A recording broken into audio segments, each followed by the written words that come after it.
Hey guys, I'm going to give you what happened to me on 7OH, okay? And the reason why I'm making this video, and I really didn't want to make this video and I really didn't want to post it, but I'm going to because there needs to be a warning out there for this crap. It's so start from the beginning. Here we go. All right. So I went in the smoke shop to get my regular dose of kratom, right? And they were like, "Hey, this stuff is, it's different. It's differently. It's what is it called? It's oxidized. It's a different extraction method for kratom, which is not. So what 7OH is, it's a compound that's grown on kratom during the kratom synthesis process. So when kratom sets in the sun, mold basically forms, and that's the 7OH, but only 0.01% forms on kratom. So like a kilo of kratom only has like 0.04% of 7OH in it, like a whole kratom kilo. So what they did was they took 7OH and they oxidized it to turn to 0.01% and then 90%, and then they put it in 50 milligram tablets. Now let me tell you how strong this is. It's 13 times stronger than morphine. That's the expected range. It can be up to 30 times stronger than morphine. And so I didn't know this at the time, right? So I decided to take it. All right, I went there, I went to the smoke shop, took it, and it was the best thing I've ever felt in my life. It was amazing. It made me feel so happy. It was like the only thing I knew at that point. I was like, I need more of this. I didn't know it. I was like, once won't hurt, right? After the one time, 2 hours later, I had this like mindset, like I needed it. Like I was like, frick it. Like I don't care about my life, so let's just get high type of mindset. It like totally changed my mindset, and usually I don't think like that. And so I was like, frick it, I'll take more. And let me tell you, one dose, if you tell yourself one dose won't hurt, you're gonna go exactly down the path I did. And let me tell you exactly that path. I was spending well over $3,000 a month. I had 4 jobs and I was working just for tablets for 7OH. I would spend $180 a day. $180 a day on 7OH, over 400 milligrams. And I know that's a lot, but listen, you cannot control this. You cannot control how addictive this substance is. It's so addictive. There is benefits to it, but the addiction to it is so strong, you can't control it. It needs to be regulated. It needs to be like regulated. Someone needs to be giving you your dose if you're using it for chronic pain or something. And even then, you're going to be screaming for more. You're going to be begging them to give you more. Like, that's how addictive it is. And you can't control it. So yes, it's really good for chronic pain, but it's made to be the most addictive thing ever, and it's made to only last for an hour. So you'll be going into literally acute opioid withdrawals within 4 hours. Because I would wake up in the middle of the night and I would be restless, so restless. I'd be withdrawing, I'd be sweating profusely, having awful dreams. So I would have to wake up in the middle of the night, 3 a.m., 2 a.m., 4 a.m., pop a tablet, go right back to sleep. Literally wasting my fucking money. Sorry for my language. So this is how I got off, all right? So after I completely was drowning in debt, could not pay for my car, could not pay for anything, could not help my mom. My mom didn't even know what was going on. I was never home. I was always in my car desperately trying to find 7OH. I messaged every single one of my friends to borrow money, put myself in so much debt for this crap. Literally ruined my life. And yes, I do take responsibility for my own actions, but at the same time, it's not my fault. For example, if you give someone something, right, you don't tell them anything about it. They don't know it's addictive. They don't know anything about it, right? And they take it, and it like does all this really good benefits. Like all of a sudden, you're like, wow, there's so many benefits to this. I'm gonna keep taking it. And then, literally, the benefits go away, and now you're just stuck with so many cons that you're gonna kill yourself without it. And that's how I was. So I decided to stop. 2 days. The second day was awful, miserable. Everything started to smell like burning plastic. Like the smell of your own sweat. Oh my gosh. It literally smells like you're in a different reality. Like I would get nauseous from it. It sucked. And so the second day, I went to an outpatient to try to get Suboxone or Subutex, and it did not go very well. So I went there. I was already going through horrible withdrawals as is. So I went there. I was trying to find an outpatient so I could get Subutex right away. But they lied to me, and it turns out I went to a behavioral health hospital inpatient center, and they lied to me saying they had outpatient services. And they were like, "Are you suicidal?" And I was like, No, I'm not suicidal. I just really need something for withdrawals, and because I'm like dying right now, and the withdrawals are literally so awful, they're miserable, and I just really need like Suboxone or Subutex like right now. And they're like, "Okay, let's talk to the doctor." So they come back and they're like, "We're gonna Baker Act you and make you stay 72 hours unless you volunteer." And I'm like, "Why? What are you talking about?" And they're like, "On your chart it said you were suicidal." And I was like, "No, I'm not suicidal. Like, I was like, "What are you talking about?" And they were like, "Well, someone circled suicide, like you were suicidal on your chart." And I was like, "Well, I'm not suicidal." Like, I was like, "Play back the cameras." Like, I literally like, I'm the happiest person ever. I said during the withdrawals I have like severe depression, but not suicidal thoughts. So I was like, "What are you talking about?" So they're like, "Okay, well, since you're not going to volunteer, we're just going to put you on a 72-hour hold." So I was like, "Give me my stuff. I'm leaving right now." Because I was going through withdrawals. I had some 7-OH in my stuff, which they had all my stuff, my phone, my shoes, everything. And my bag was behind the nurse's desk. So I was fiending so hard, I jumped the nurse's desk. Literally ran towards my stuff as fast as I could. Literally ran right into the nurse for this crap. Like, I was this close from getting it. Literally this close from getting 7-OH. I was going to down that bottle. I was going to down the whole bottle right then and there. I was just going to freaking take it all because I was going through hell. And I had 8 techs and like 2 nurses hold me down. They all had to hold me down because I was not having it. And they injected me with like 4 or 5 shots, and I was like, "Guys," I was like, "please get off me. Like, I'm good. Just please give me my stuff for tonight." And they were like, "Nope." And so I was like, "This is illegal." So I was like, "Let me make a phone call. I'm gonna call 911 right now." They're like, "Okay, when you get back to the unit." So I get back to the unit. I was like, "What's the number? How do I dial?" And they were like, "Yeah, you have to dial 911 first and then your phone number." So I dialed 911 and then 911. And they were like, "Yeah, if you dial 911, the phone automatically shuts off." So I literally took the phone and I slammed it down as hard as I fucking could because I was so pissed. They lied to me so many times. They forced me in there. I think it was God, though, to be honest, because that night, every minute, I would be crying, hitting my head up against the bed because of how restless and how awful and tired I felt. I was crying. I was having awful withdrawals, and the text would make 15-minute checks. So every time he would come around, I'd beg him for something. I'd beg him to ask the nurse every single time. And in the morning, 9 a.m., I was begging them for the doctor to come talk to me because I couldn't get Subutex or Suboxone until the doctor came and talked to me. And finally, around like 11 a.m., after breakfast, the doctor shows up in my room, and I just start crying in happiness. Like, I'm crying out of dopamine. I feel this rush of dopamine just starting to kick in. Like, I was so happy. So I've never been happier in my life with that doctor walking in. And I looked at her and I was like, "Oh my God, I'm saved." And I was like, "Please give me Subutex. I'm dying of withdrawals. I really need something right now." And she's like, "Okay, I'll lean you off Subutex for 3 days." So 3 days, she leaves me off Subutex. I finally get discharged after still going. Dude, Subutex and Suboxone didn't even do anything for my withdrawals.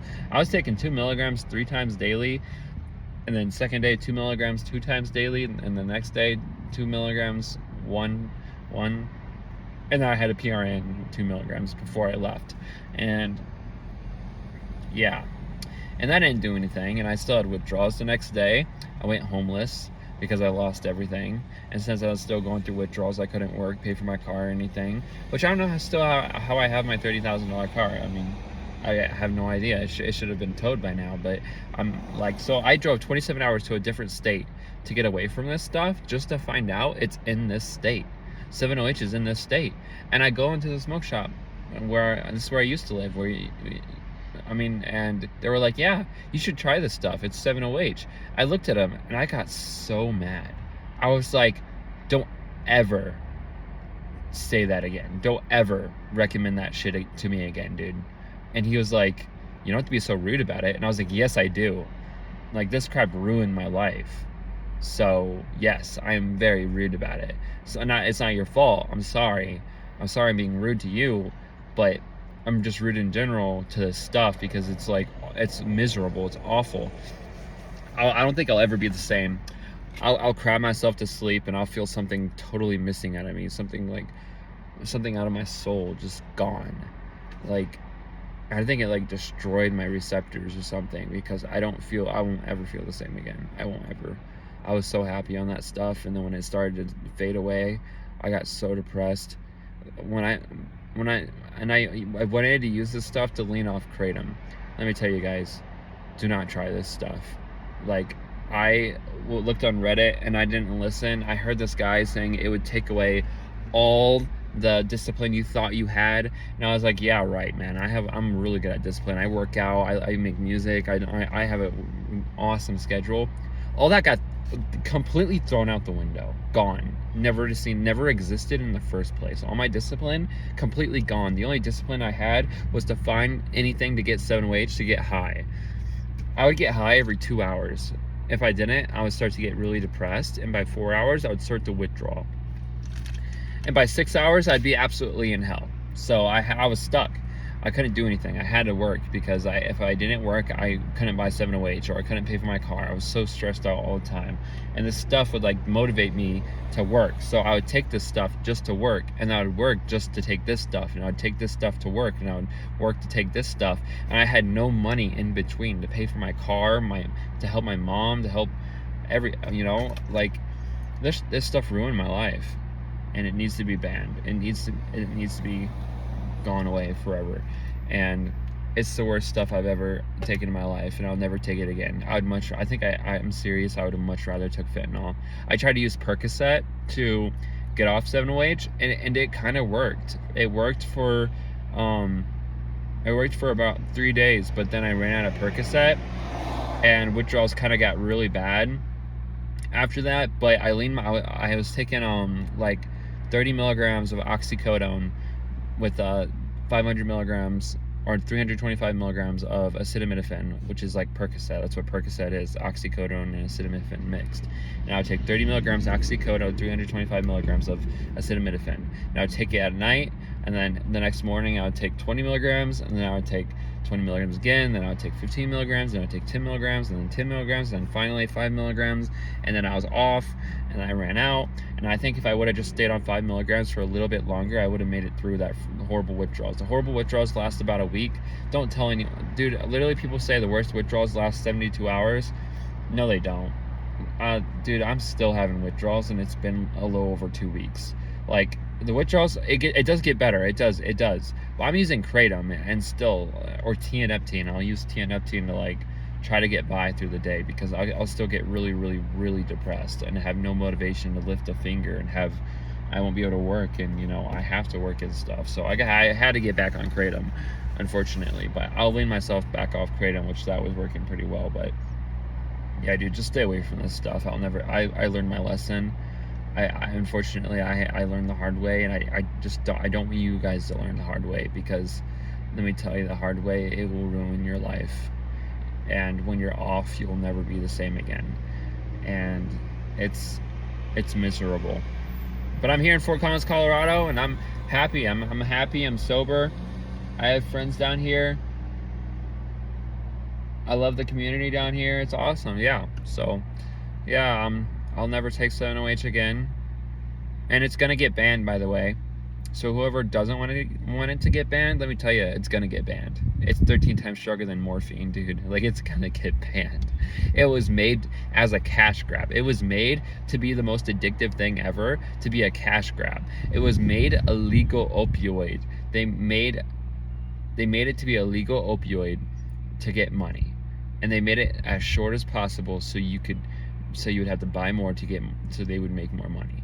And it's gonna get banned. It's gonna get banned. Like, there's no benefits to this crap. There's nothing. Maybe the first week there's benefits, but it only took me 2 weeks to get absolutely messed uply addictive in 2 weeks. Like, I was on 20 milligrams every 2 days, day 1 and 2 weeks, well, 300 plus milligrams a day.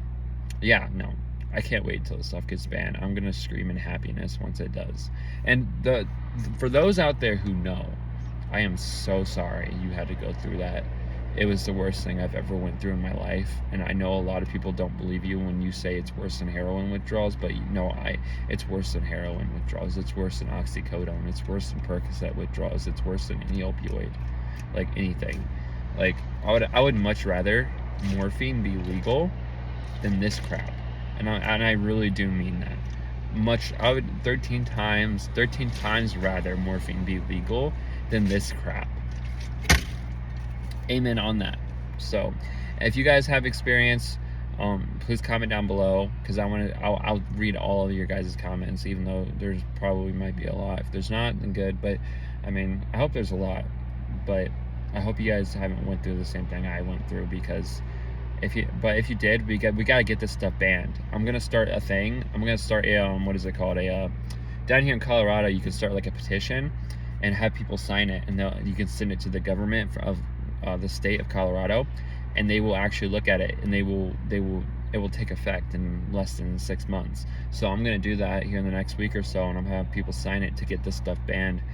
And for those who are on it and don't want it to get banned, let me tell you, you haven't hit the worst. You haven't hit the worst of it yet, and I'm sorry for what you're about to go through. I'm really sorry, but like, live and learn. I did too. When I started 708, I didn't want it to get banned. It was the best thing I've ever felt in my life. I was like, people need to stop ruining it for other people. People need to stop ruining. This is why drugs get banned, because you abuse it. Like, just don't abuse it, and then you're fine. That's how I thought. Until you experience it, until you realize there's no way of not abusing this stuff. There's no way, dude. Like, you give cocaine to a baby, tell them not to abuse it. Like, are you like, and people want this stuff to be legal? Like, come on, man. I mean, we're all still kids inside. Like, we're all not perfect. We all make mistakes, and we basically have legal heroin that I was nodding. Oh, let me tell you this. I was nodding out with this stuff while I was driving when I first took it, and I didn't know it makes you nod. It makes you nod so hard. I was driving, right? I was just cruising, I was fine going to work, and literally all 3 seconds is all it took. 3 seconds, I just closed my eyes, blinked, and then I was going 60 off the road, running into a tree. And then I freaking swerved back and then ran into a driveway and barely missed a mailbox, and then got back on the road. There was like 2 people in front of me, and I pulled over, and I was like, dude, I almost just died. And the people got out, and they were like, are you okay? And I was like, dude, I don't know. So there's people overdosing. Oh, let me tell you this story. I gave this girl, she had no tolerance to 7-OH, and she was begging me for a tablet. She was begging me to get high off something. And I was like, okay, well, sure, I'm a nice guy, I guess. I guess I'll give you a 50 milligram tablet. I mean, I take 400 milligrams plus daily, so I mean, how bad can it be? So I give her a 50 milligram tablet. She overdoses. She's overdosing. She goes to sleep and does not wake up. I tap her face. I was like, hey, are you okay? Hey, wake up. And she was not waking up. And then she started to not breathe. She just stopped breathing, and she would breathe every 1 minute. 1 minute she'd go, and that's it. She was getting cold. Her heartbeat was slowing. I was like, dude, she's overdosing. So I called 911. They gave her Narcan. A minute later, she wakes up, and they were like, you're peaking right now. What'd you take? And she was like, I didn't take anything. She looked at me, and she thought what I gave her was something illegal. That's how strong this stuff is, dude. She almost died. And I learned my lesson from that too. So, but yeah,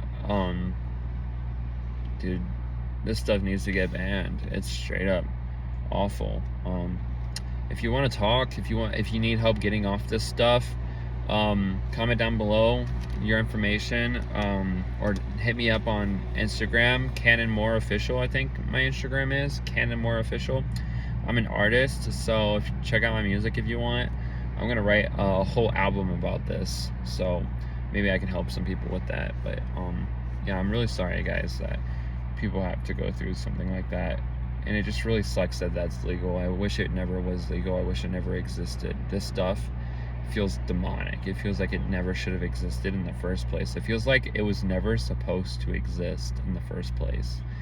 So the fact that that's the case, I think I'd much rather take MDMA. And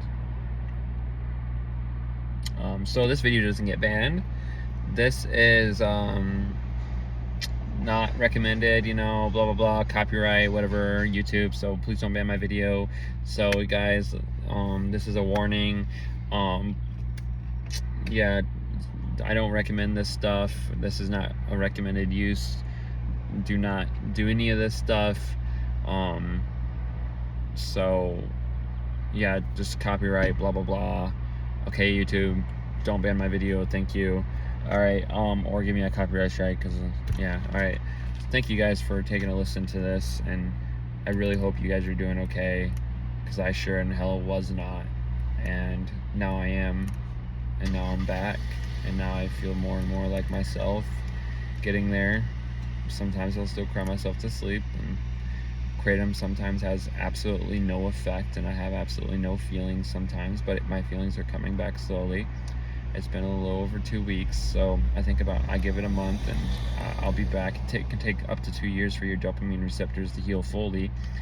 So I really hope here soon that I'll be the same again, the nice, kind person I was. Because on this stuff, I didn't give a crap about people anymore. Neither did myself.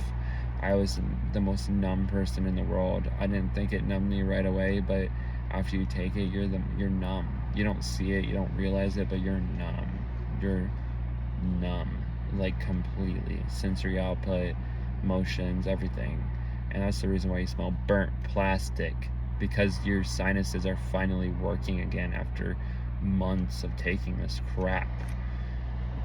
Alright, but this video is getting long, so I'm gonna post it. Let me know your guys' stories. I really love you guys, though. Please warn others, because this stuff is nothing to play around with. Love you guys.